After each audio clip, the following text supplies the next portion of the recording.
श्री स्वामी समर्थ. स्वामी महाराजांच्या कृपेने तुमच्या सर्व इच्छा मनोकामना पूर्ण हो. प्रत्येक जण आतुरतेने वाट बघत असलेला सण म्हणजे दिवाळी. दिवाळी सण हा लवकरच येत आहे. येत्या 29 ऑक्टोबरला धनत्रयोदशी आहे. या दिवशी जर आपण काही वस्तू खरेदी केल्या तर आपल्या घरामध्ये माता लक्ष्मी ही येत असते. माता लक्ष्मी स्थिर राहते. तसेच आपली धनप्राप्तीची लक्ष्मी प्राप्तीची इच्छा देखील पूर्ण होत असते. धनत्रयोदशीच्या दिवशी भगवान धन्वंतरी समुद्र मंथनाच्या वेळी अमृत पात्र घेऊन बाहेर पडले होते. या दिवशी भगवान धन्वंतरी, माता लक्ष्मी आणि धनाची देवता कुबेर यांची पूजा केली जाते. असे केल्याने व्यक्तीला आरोग्य मिळते आणि उत्साही वाटते. यासोबतच संपत्ती देखील वाढते.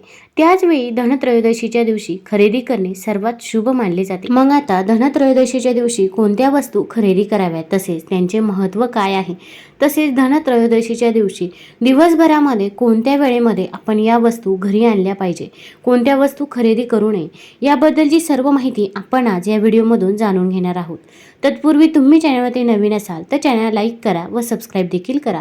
कमेंटमध्ये श्री स्वामी समर्थ किंवा ओम महालक्ष्मी नमः लिहायला विसरू नका. दरवर्षी कार्तिक महिन्यातील कृष्ण पक्षातील त्रयोदशी तिथीला धनत्रयोदशीचा सण साजरा केला जातो. या दिवशी काही खरेदी करणे खूप शुभ मानले जाते. यामुळे देवी लक्ष्मी खूप प्रसन्न होते आणि संपत्तीमध्ये 13 पट वाढ होते. हिंदू कॅलेंडरनुसार धनत्रयोदशीच्या पूजेचा शुभमुहूर्त हा 29 ऑक्टोबरला संध्याकाळी 6:31 सुरू होऊन रात्री 8:13 असेल. यावेळी धनतेरस पूजेसाठी एकूण 1 तास 41 मिनिटे वेळ उपलब्ध आहे. आता या दिवशी आपल्याला खरेदी करण्यासाठी शुभमुहूर्त कोणता आहे? पहिला शुभमुहूर्त हा सकाळी 7:50 ते सकाळी 10 वाजेपर्यंत आहे. मग या काळामध्ये तुम्ही धनत्रयोदशीसाठी लागणारे साहित्य खरेदी करू शकता. तसेच दुसरा शुभमुहूर्त हा प्रदोष काळाचा शुभमुहूर्त असणार आहे. संध्याकाळी 6:36 ते 8:32 राहणार आहे. पण या काळामध्ये आपल्याला धनतेरसची पूजा देखील करायची आहे. त्यामुळे शक्यतो तरी तुम्हाला ज्या वस्तू लागणार आहे त्या तुम्ही सकाळीच खरेदी कराव्या. सकाळी शुभ मुहूर्तावरती या वस्तू जर खरेदी केल्या तर माता लक्ष्मीचा देखील आपल्याला आशीर्वाद हा प्राप्त होईल.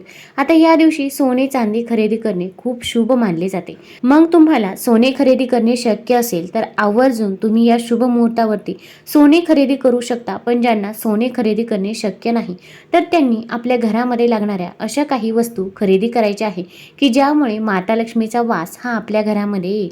तर आता सर्वात पहिली वस्तू म्हणजे आपल्या घरामध्ये माता लक्ष्मीची आपल्याला मूर्ती आणायची आहे. आपण लक्ष्मी पूजनच्या दिवशी लक्ष्मी मातेची पूजा करत असतो, नवीन मूर्ती घरामध्ये आणत असतो. तर ती आपण मातीची मूर्ती खरेदी करायची आहे, कारण की या दिवशी मातीच्या वस्तू खरेदी करणे याला खूप महत्त्व आहे. आता लक्ष्मी मातेची मूर्ती खरेदी करत असताना ती कमळात बसलेली असेल तर अतिउत्तम. माता लक्ष्मीची मूर्ती ही उभी असलेली नसावी, ती बसलेलीच असावी.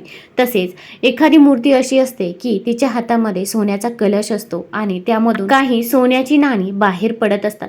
तर अशी मूर्ती जर आपल्याला मिळाली तर आवर्जून अशीच माता लक्ष्मीची मूर्ती खरेदी करावी.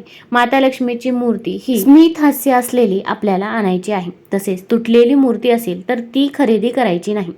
आता त्यानंतर दुसरी वस्तू खरेदी करायची आहे ती म्हणजे झाडू.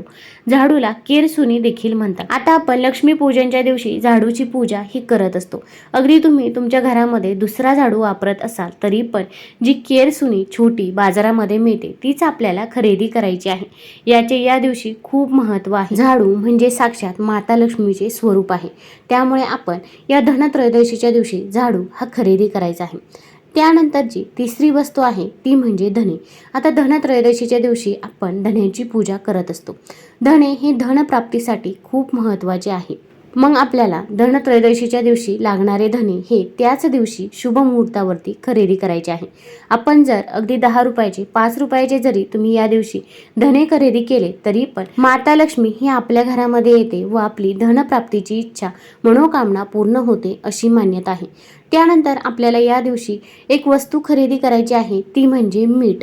मीठ हा लक्ष्मीचा भाऊ, तोही समुद्र मंथनात तिच्या पाठोपाठ बाहेर आला. मीठ हे संसाराचे सार आहे, ते नसेल तर आयुष्य अळणी आहे. मीठ ही निसर्गाने दिलेली एक भेट आहे. चुकून जरी हे मीठ जमिनीवर सांडले तर त्याचे मोल कळावे म्हणून आई वडील मुलांना धाक दाखवतात की मीठ सांडू नये, नाहीतर ते पापण्यांनी भरावे लागते. यामागे मिठाचे महत्त्व समजावून सांगणे एवढाच उद्देश आहे. म्हणून लक्ष्मी पूजेनंतर खडे मीठ किंवा साधे मीठ वाटीत घेऊन त्याला हात जोडून नमस्कार करावा आणि त्याचे आपल्या आयुष्यातील स्थान ओळखून कृतज्ञता व्यक्त करावी. त्यामुळे आपल्याला हे मीठ धनत्रयोदशीच्या दिवशीच खरेदी करायचे आहे. अगदी तुम्ही 10 रुपयाचं किंवा 20 रुपयाचं मीठ खरेदी केलं तरी पण चालेल. तुम्ही घरामध्ये जे पण मीठ वापरतात, मग टाटाचं मीठ वापरत असतील किंवा दुसरं कोणतंही मीठ वापरत असो, तर ते मीठ आपल्याला याच दिवशी खरेदी करायचं आहे. त्यानंतर आपल्याला त्याची पूजा देखील करायची आहे. मग धनत्रयोदशीच्या दिवशी आपण पूजेमध्ये हे मांडायचं आहे आणि त्यानंतर तुम्ही हे मीठ वापरू शकता.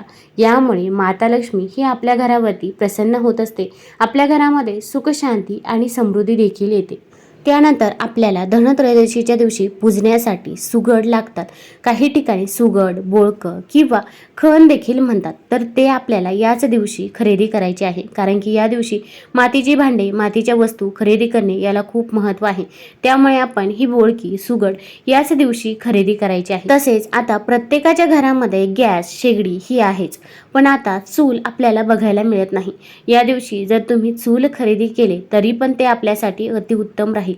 तुम्हाला जर छोटीशी चूल खरेदी करणे शक्य असेल तर आवर्जून छोटीशी चूल ही खरेदी करावी.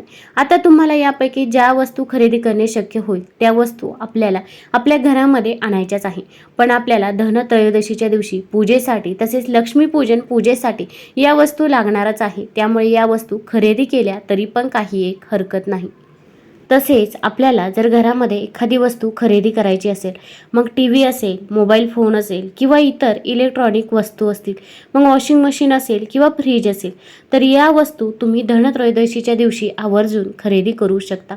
या वस्तू उपयुक्त असतो त्या खरेदी करण्यासाठी हा उत्तम दिवस आहे. तसेच दिवाळी सेलमध्ये यावर भरपूर सवलती देखील आपल्याला बघायला मिळतात. त्यामुळे जर घरामध्ये एखादी वस्तू आणायची असेल, अगदी मिक्सर जरी आणायचा असेल तरी पण तुम्ही या शुभ मुहूर्तावर तो खरेदी करावा. तसेच भांडी हे प्रगतीचं प्रतीक म्हणून पाहिलं जातं. धनत्रयोदशीला भांडी खरेदी केल्याने यश मिळतं असं मानलं जातं. या दिवशी तुम्ही पितळ, तांबे, चांदी किंवा अगदी मातीची स्वयंपाकघरातील भांडी देखील खरेदी करू शकता.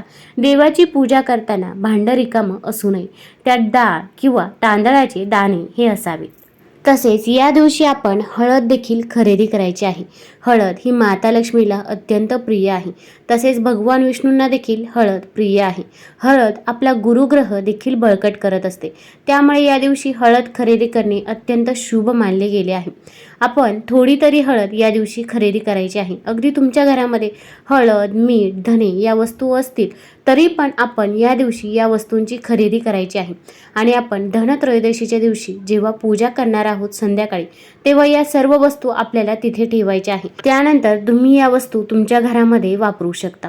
आता या दिवशी वस्त्र खरेदी करणे याला देखील खूप महत्त्व आहे. आपल्याला साडी घ्यायची असेल किंवा नवीन कपडे खरेदी करायचे असतील तर आपण याच दिवशी खरेदी करावे.